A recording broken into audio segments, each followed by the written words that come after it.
beses nang nag-away, hanggang sa magkasakitan, di na alam ang pinagmulan.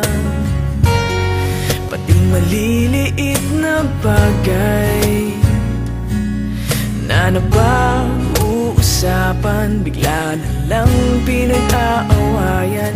Ngunit kahit na ganito, madalas na di tayo magkasundo. Ikaw lang ang gusto kong makapiling sa buong buhay ko.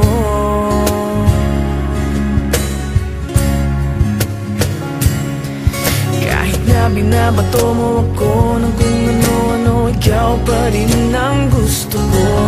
Kahit na sinasampal mo ako at sinisipat na susugatan mo, ikaw pa rin, walang iba.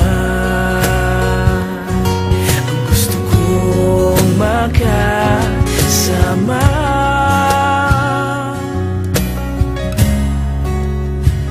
walang iba.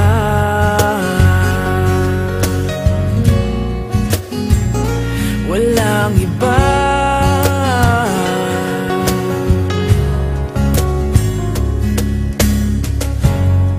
Nagsimula sa mga asaran, hanggang sa magkainitan, isang eksenang bangayan na naman. Ba't ba kasi pinagpipilitan ang hindi maintindihan? Hindi naman kinakailangan. Ngunit kahit na ganito, madalas na di tayo magkasundo. Ikaw lang ang gusto kong makapiling sa